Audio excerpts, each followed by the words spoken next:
Hello and welcome to Scrapping on the Fly. My name is Kristen and this is Mixed Media Mayhem.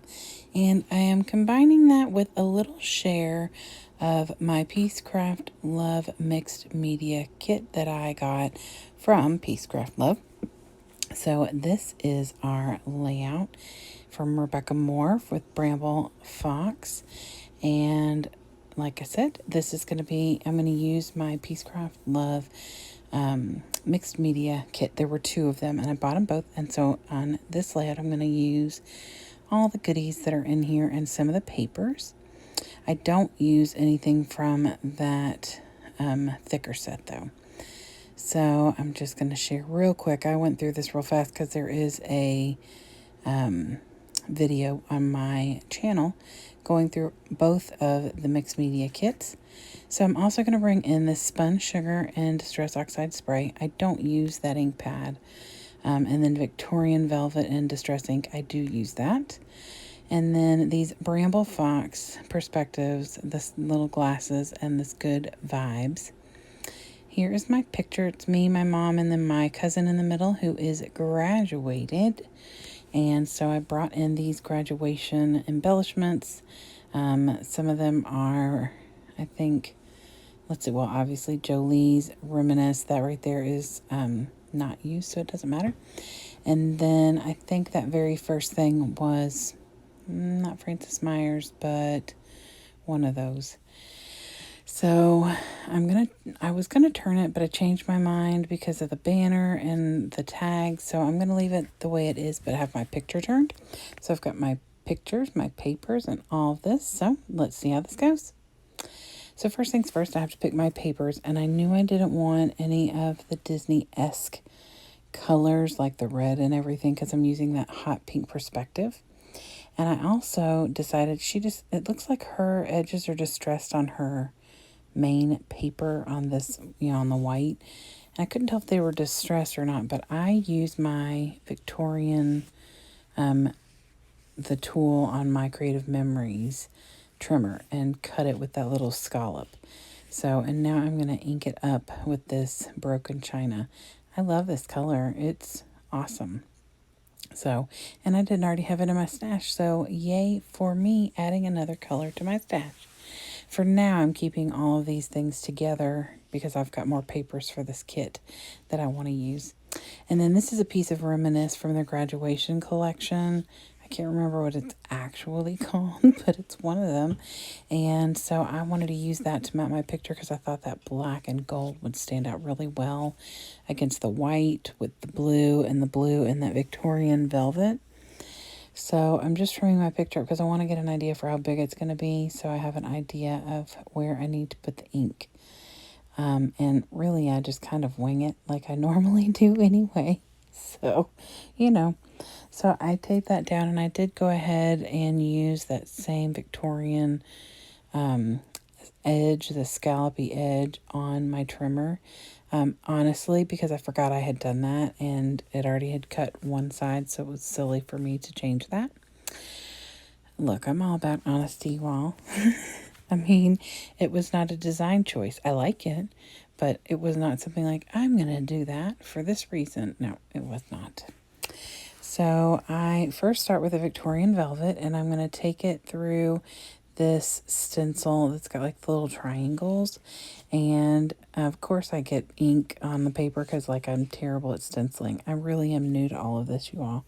A lot of mixed media is very, very new to me. Stenciling, stamping is the new thing I've been practicing. Working with texture paste, all that kind of stuff is stuff that's pretty new. Then I start with the Broken China, and my original plan was to use the same little stencil, but then I changed my mind and thought that this one would look really neat. So I used the little, this is like little circles in different sizes. And I thought it was really cool looking. I think that would be really cool to use as a sunshine in like a yellow and orange blended. But anyway, so aren't those cool? I love those. And that all came in my kit. That paper, the blue ink, that Broken China ink, as well as the blue paper I'm going to mat this on, and then the stencil. So that all came in the kit from Peacecraft Love. And So I am thrilled that it is turning out in such a cool manner. I love the way those stencils look. So I originally was going to put that down, but decided I didn't want any of the pink on it. So I put the spun sugar on there just to lighten up that Victorian velvet. I would have gone with like a pinky color instead of that Victorian velvet, but I only have in my ink pads, I have candied apple and spun sugar is so light you can barely see it. So I need to invest in another pink ink pad, Anna. So I've been buying all of my inks from Anna at Peace Craft Love because, well, it's a good deal and she's got what I need. So I cut this part of the background paper out, and I just wanted to make sure it was wide enough to where I could map my picture on it. And I freehand the fishtail, which doesn't always work out well for me, but this one did.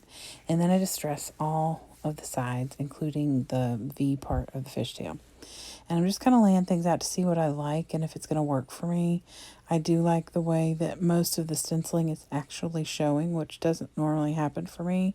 Because like I said, I kind of do things on the fly and don't always plan things out. So a lot of times all the stenciling disappears behind my paper. So I am tacking down this fishtailed banner, and in the inspiration piece, there it looks like half the banner is made out of one material or paper, and half the banner is made out of a different pattern. But I just really like the way that this looked, so I did not do that. There are a few things that are a little bit different from my layout to theirs, but I think the concept is there, the inking, the different, I even use Bramble Fox perspectives. That's a tongue twister, you are. I just got these in my August box, and I was gonna originally, I thought about using my Fox box stencil, but I really wanted to use my Mixed Media kit from Peace Craft Love, so I did. So I get some of my thread, and it's like embroidery thread. So I left it all in all 6 strands together. And this is when I go a little crazy and I don't even really know what I'm doing. Like I'm hoping that this turns out to looking okay because I like the way the layout looks right now, but I need a little banner up at the top. And so I decide I'm going to make my own. I was getting a little concerned right here because it was not looking like it was going to work for me. And on the inspiration piece, it's over to the right more, but I didn't want it to cover over that really cool stencil right there at the top. And there was a gap here, so I thought this would be the best place. So on this Reminisce sticker sheet, there are these little banners or pennants. And so I made them work for me and cut them because I didn't want those huge, like over an inch tall. So look at that. I really do like the way it turned out. And you can see the banners right there, or the little pennants. I cut those down and made 2 or 3 pennants out of each one of the banners, or each one of them. And I added the little silver triangle. I almost said squares, you all. The little silver triangles that were on that sticker sheet as well. And I really do love the banner. I think it turned out really cute. It's a pop of color right there. I'm going to bring this hot pink up here to the top so that it is there and at the bottom. And I'm really happy with this. When I started doing the banner, I was thinking to myself, okay, this is either going to be really cute or this is going to be a disaster. And so I'm glad that it didn't turn out to be a disaster because it totally could have.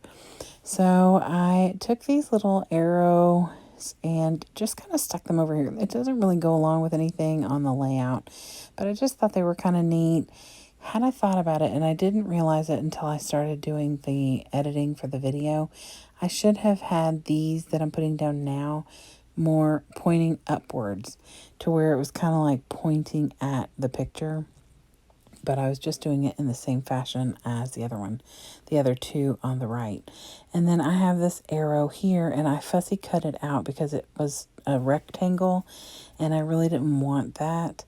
So I just trimmed around, leaving that gray border around it so it would stand out on this paper. And it just says, congrats to you. And while it's kind of pointing at me, it's really just pointing at my cousin.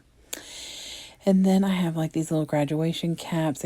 Sandy Lion. These are Sandy Lion stickers, you all. I don't know why that just completely escaped me. I tuck one graduation cap up there. And I'm going to put another one on here on the bottom left, I think. But I also have these little graduation embellishments from something that I had used quite a few of them, but not all of them. And one's like a yearbook. One of them is like a little thing of pearls, a little thing of makeup, and a thing of flowers. And my daughter didn't really wear makeup anymore, so I didn't want to use that on my daughter's graduation stuff, so I just kind of left them. So I tucked it in right there above where it says good vibes, and there's like a little present, and the present is like that baby blue color, so it kind of all goes together. It was meant to be, well. So I also have gotten out another thicker set. I think it's Miscellanea, but I can't remember for sure. I should have looked. But it is, I pull it back out again. Yep, right there. And you might be able to see, I'm almost positive that says Miscellanea. And it has the gold and the black, and I thought it would be perfect. So I put these gold florals on either side of the glasses, and I have a couple flowers at the bottom, and then the stars in the top left and the bottom right are also from that collection. And then I pull my Tim Holtz metallics out, and I've used those word phrases. And then this is some assemblage required, and I know I could paint these wood veneers, but I really love the look of the wood. So I can come back later and paint it if I want to, but I really do like the way that the wood looks. So I am going to leave it like that. And it's a little camera. She had a little camera on her top left corner, so I thought that was very fitting. And then I also, like I said, put word phrases down there. And then I dump out the little goodie, that little jar that's sitting to the right, that Anna sent in the Mixed Media kit. And so I get out the blue, they're like gemstones, the black sequins, and then some white and or clear sequins. And I'm using my U-Pick utensil from Stampin' Up. I just got it. This is my first time using it, so I'm not a professional. So I also have a crystal katana, and I like it too. I'm trying to decide which one I like the most, but it's nice to have them both just in case. So I have that, and I am putting those down just kind of around. So I start over here right above the title and just move my way around with my Nuvo Deluxe adhesive and make a pretty much a big circle, because I'll come back around to all the way down there onto the left of the title. And so I just alter around the black, the white and clear, as well as those little blue gemstones. And I love the way it turned out. So I hope that you all will go below and check out all the awesome creatives who are also hopping along with Mixed Media Mayhem. I also hope that you will go check out Peacecraft Love, because there are some awesome things in her shop. I have an affiliate link posted below if you are interested. It doesn't change how much the cost for things are for you. Just lets Anna know that you heard about her store from me. And so I hope that you all go check that out. I also hope that you all will try some mixed media, because it can be so much fun. Crazy, messy, fun. It can be a little scary, but that's okay, because it can be also very awesome. Have a fantastic day. Hope to see you again very soon, and happy scrapping.